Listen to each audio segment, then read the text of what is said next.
Assalamualaikum warahmatullahi wabarakatuh. Alhamdulillahirrahmanirrahim. Puji syukur kita panjatkan kepada Allah Subhanahu wa taala atas segala nikmat yang telah Allah berikan kepada kita semua pada pagi hari ini. Alhamdulillah, kita masih diberikan kesehatan, kemuliaan, kebahagiaan, dan juga tentunya kesempatan untuk bisa mendapatkan ilmu dari Allah, yaitu melalui komunitas Ibu Ajaib.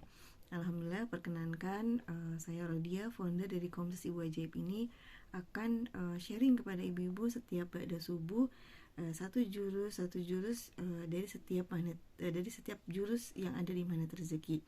Seperti yang ibu ketahui kemarin waktu kita pertemuan di Masjid Al-Muluk, bahwa Magnet Rezeki itu memiliki 101 jurus gitu ya. Dan insya Allah kita akan mencoba mengungkapkannya satu persatu melalui media ini. Semoga ibu-ibu semua dapat mengikutinya.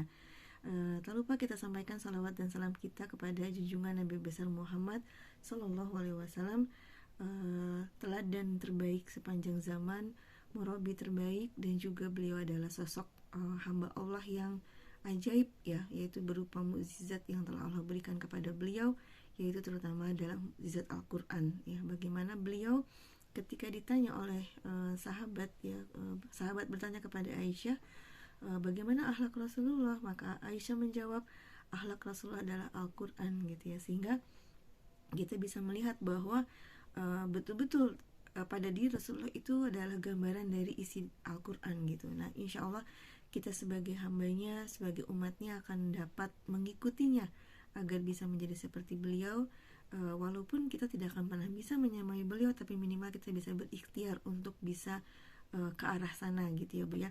Nah, saya ingin memulai pagi hari ini dengan sebuah konsep yang sering kali ibu-ibu mendengar dari paparan saya selama ini, yaitu tentang konsep rezeki sama dengan kupu-kupu gitu ya. Jadi rezeki itu seperti saya ingin menggambarkan konsep menjemput rezeki seperti orang mencari kupu-kupu gitu Bu. Kita sepakati bahwa rezeki adalah kupu-kupu. Orang kalau sebelum kenal magnet rezeki, maka ketika ingin mengejar kupu-kupu atau menangkap kupu-kupu, maka dia akan berikhtiar dengan cara pikiran manusia gitu ya, dengan misalnya dari rumah bawa alat, bawa perangkap, bawa kandang gitu ya. Kemudian dia akan mencari kupu-kupu itu, kemudian dia akan melakukan satu treatment ya, karena kupu-kupu itu kan makhluk yang terbang gitu ya, sehingga cara kita menangkap pun perlu sebuah aksi gitu, dengan mungkin berlari, melompat gitu ya, dan sebagainya. Nah, kemudian ketika kupu-kupu itu sudah kita dapatkan dan kita ingin mengumpulkannya gitu ya, maka kita kemudian membangun sebuah sangkar dan memasukkan kupu-kupu itu ke dalam sangkar tersebut. Nah, begitu juga dengan hari esok begitu lagi, kita mengejar kupu-kupu, ditangkap, kemudian dibawa pulang, masukkan ke dalam sangkar. Ibu bisa bayangkan kalau kemudian 1 bulan itu kita menangkap kupu-kupu dan mendapatkan 30 kupu-kupu di dalam sangkar tersebut. Kemudian suatu saat ibu akan bermain, pengen banget gitu ya bermain dengan kupu-kupu yang sudah kita tangkap. Lalu kemudian ibu membuka sangkar itu pada hari itu. Lalu kemudian ketika ibu membuka, ada satu kupu-kupu terbang, dan itu adalah kupu-kupu yang paling terindah, paling cantik gitu ya, paling yang kita suka. Ternyata takdir Allah hari itu dia terbang gitu, lepas. Nah, perasaan kita pada saat itu bisa jadi gitu ya, ketika kita belum kenal magnet rezeki, maka yang terjadi adalah sedih, takut, kemudian mungkin menyalahi orang, berprasangka buruk pada Allah dan lain sebagainya, yang membuat hati kita saat itu tidak sangat nyaman gitu, sangat tidak nyaman. Nah, itu konsep cara orang mengejar rezeki sebelum kenal magnet rezeki. Jadi dan ini merupakan cara orang yang tidak kenal dengan Allah gitu ya. Orang yang tidak kenal dengan Allah, maka dia akan bekerja keras dengan cara apapun untuk bisa mendapatkan rezeki tersebut. Nah, ketika kita kenal magnet rezeki, maka magnet rezeki mengajarkan kepada kita untuk mengubah konsep tersebut. Jadi kalau kita mau ngejar kupu-kupu, jangan dikejar kupu-kupunya gitu, karena dia akan lari. Maka bangun taman, atau ketika sudah ada tamannya, maka perbaiki tamannya gitu ya, untuk bisa menjadi lebih baik, lebih indah, lebih harum, lebih rapih gitu ya. Sehingga tanpa kita kejar, insya Allah kupu-kupu pun akan datang. Itu sunatullah gitu ya. Di mana-mana kalau ada tanaman, ada bunga-bungaan, itu udah otomatis si kupu-kupu itu akan datang. Bahkan datangnya bukan cuma kupu-kupu ya, bahkan dengan teman-teman yang lainnya, lebah dan segala macamnya, dan itu bermanfaat buat kita. Nah, ini yang mau kita pelajari di Magnet Rezeki, bahwa kita tidak akan mengejar rezeki, tidak akan mengejar kupu-kupu, tapi dengan duduk diam, rezeki datang, insya Allah itu akan kita dapatkan dengan mudah, insya Allah ya. Dan kita sepakati bahwa rezeki itu bukan hanya uang, tapi juga pertolongan Allah dalam setiap kehidupan kita, dalam setiap persoalan atau impian-impian yang ingin kita capai. Allah selalu hadir dalam kehidupan kita untuk mewujudkan itu semuanya ya. Nah, itu konsepnya. Jadi konsep kita rubah dulu, tidak lagi mengejar rezeki, tidak lagi mengejar kupu-kupu, tapi konsepnya dirubah untuk membangun taman dan memperbaiki taman yang sudah ada dalam diri kita. Nah, apa taman itu?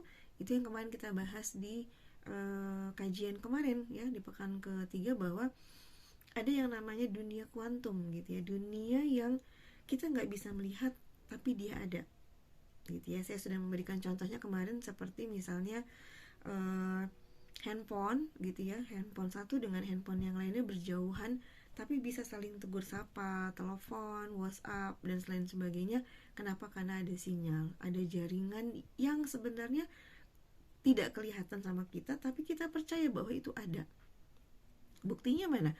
Ya, jadi dengan adanya handphone di Sukabumi, dengan handphone yang ada di Inggris, saling bertukar sapa, bercerita di telepon, itu semua menandakan bahwa ada satu sistem di alam semesta ini yang Allah ciptakan, yang kita tidak melihat tapi itu ada. Kemudian contoh yang lainnya adalah lampu ya. Antara lampu dengan stop kontaknya terpisah, tapi ketika kita mencet stop kontak maka akan nyala lampunya gitu. Nah, itu ada apa? Ada aliran listrik yang menyambungkan antara lampu, stop kontak dengan lampu, sehingga keajaiban yang terjadi yaitu apa? Berupa nyalanya lampu gitu ya. Nah, ini lagi-lagi sebuah sistem yang Allah tidak memperlihatkan bentuknya gitu ya, bentuk aliran listriknya gitu, bahwa ternyata ada hal yang bisa menyambungkan yang terpisah. Nah, di dalam dunia kuantum itu semua satu, sama dan terhubung. Beda dengan dunia realita ya. Kemarin kalau saya perlihatkan itunya ya, ilustrasinya gitu, bahwa di dunia realita itu adalah terpisah-pisah satu sama lain gitu. Sedangkan di dunia kuantum itu kita satu, sama dan terhubung. Ada sistem di bawah alam sadar kita yang menyambungkan antara kita dengan orang lain, kita dengan benda-benda yang lain yang kita inginkan, yang Allah yang menyambungkannya di dunia kuantum tersebut. Maka untuk mendapatkan keajaiban, maka ibu-ibu semua harus masuk ke dunia kuantum. Jadi jangan ada di dunia realita, karena dunia realita itu terpisah-pisah dan prosesnya pasti lama gitu. Maka ketika kita ingin persoalan selesai, ketika kita ingin keinginannya diwujudkan oleh Allah, maka masuk dunia kuantum gitu ya.